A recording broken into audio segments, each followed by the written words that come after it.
Наполеон Хилл 12-ші тарау сексуалдылық. Трансмутация сөзі бір элементті немесе энергия түрін басқа біреуге жіберу немесе өзгерту деген мағынаны білдіреді. Жыныстық қатынасқа байланысты туатын сезімдер адамның физикалық күйімен астастырылғанымен әуелі сана күй екенін естен шығармаған жөн. Өкінішке қарай жыныстық қатынас туралы зерттегенде көбіне көп физикалық жағына қарай баса мән беріліп кетеді.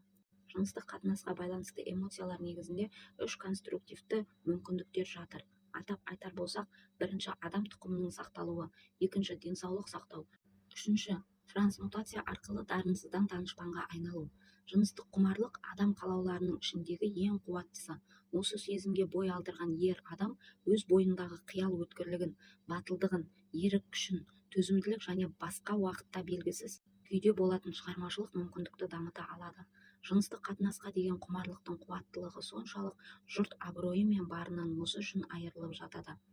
Аталмыш сезімге бой алдыру кезінде оны басқа дұрыс жолға бағыттаса, бұл қозғаушы күш өзінің қиял ұшқырлығы, батылдық сияқты барлық ерекшеліктерін сақтап қалады. Ал бұл ерекшеліктерді ішкі жан байлығын, әдебиетті, өнерді, басқа да кез келген салада, мамандықта шығармашылық күшті дамыту мақсатында қолдануға болады. Жыныстық қатынас энергиясының трансмутациясы өзін-өзі билеу қабілетін қалыптастыруға көмектеседі, алайда бұл үшін біраз күш сарп ету қажет. Жыныстық құмарлықты білдіру туа біткен табиғи қасиет.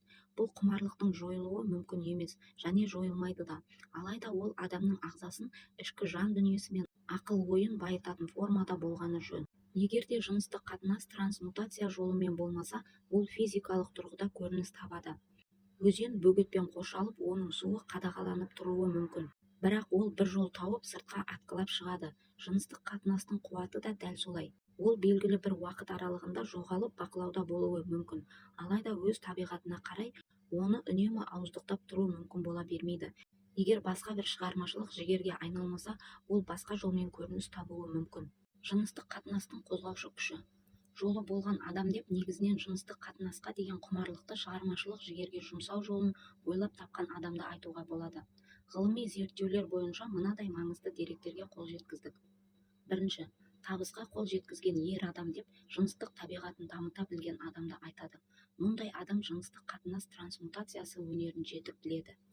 Екінші, әдебиет, өнер, өндіріс, сәулет өнері секілді салаларда жетістікке жеткен еркектерді әйел заты жігерлендірген. Осы жаңалықтарға қол жеткізуге көмектескен зерттеу 2000 жыл бұрын жазылған өмірбаяндық тарихи кітаптарды еске салады. Ер адам мен әйел адамның өмірінде үлкен жетістіктерге жетуі олардағы жыныстық қатынас болмысының жоғары дамығанын білдіреді. Жыныстық қатынас сезімі ырықсыз күш секілді. Оған қарсы келетін өзгеше күш болмайды. Осы сезімге бой алдырғанда ер адамдар әрекет етуге итермелейтін аса жоғары қуат бойға дариды. Осыны түсінген адам жыныстық трансмутация ұғымының астарында шығармашылық қабілеттің жатқанын біледі.